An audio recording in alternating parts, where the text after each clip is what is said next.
अस्सलाम वालेकुम। 7th class. बेटा हम इस्लामियात लाजमी में से ईमानियात तो इबादत पढ़ रहे थे।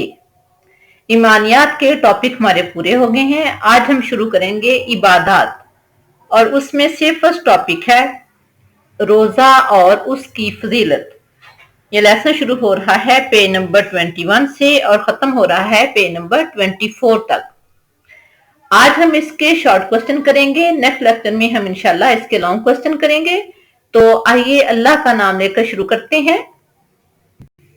क्वेश्चन नंबर 1, रोजा किसे कहते हैं?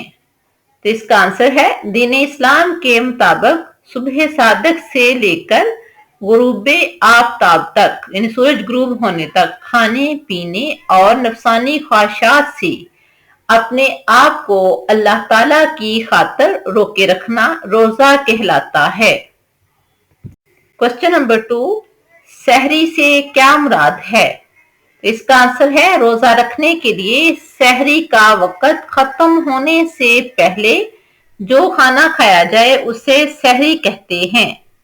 सहरी का खाना बहुत बरकत वाला खाना होता है।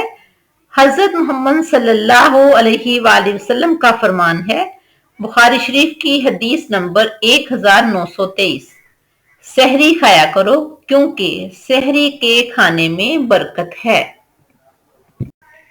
क्वेश्चन नंबर 3, शब कदर की कोई एक फजीलत तहरीर करें। ये ऐसी रात है जिसकी फजीलत बहुत ज्यादा कुरान और सुन्नत में बयान की गई है। ये शॉर्ट क्वेश्चन है और एक फजीलत पूछी गई है। तो आइए इसका आंसर देखते हैं। अल्लाह ताला का फरमान है सूरतुल कदर की आयत नंबर 3, लैलतुल कदरी खैरुम मिन अल्फी शहर। तर्जुमा, शब कदर 1000 महीनों से बेहतर है। तो बच्चों यहाँ आपने सिर्फ इसका तर्जमा लिखना है। आयत मैंने सिर्फ समझाने के लिए लिखी है, आपने लिखना है अल्लाह ताला का फरमान है। तर्जमा, शब कदर 1000 महीनों से बेहतर है और उसके बाद लिखें सूरतुल कदर आयत नंबर 3।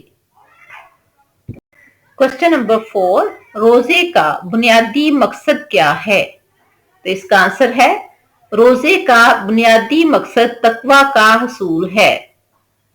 अल्लाह ताला का कुरान करीम में फरमान है, या अय्युहल्लज़ीना आमनू कुतिबा अलैकुमुस्सियामु कमा कुतिबा अलल्लज़ीना मिन क़ब्लिकुम लअल्लकुम तत्तकून।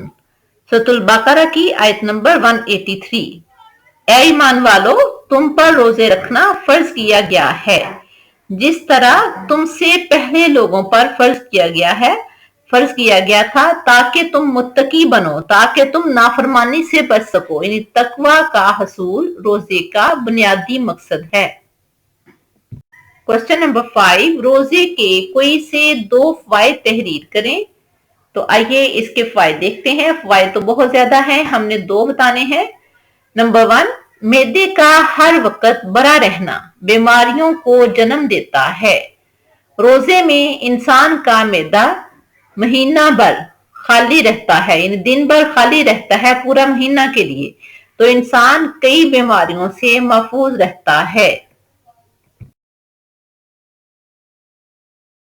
नंबर 2, रमजान मुबारक में सहरो अफ्तार यानी सहरी खाना और अफ्तारी करना वक्त की पाबंदी सिखाती है और ये रोजादार को वक्त का पाबंद बना देती है। ये थे हमारे 5 शॉर्ट क्वेश्चन।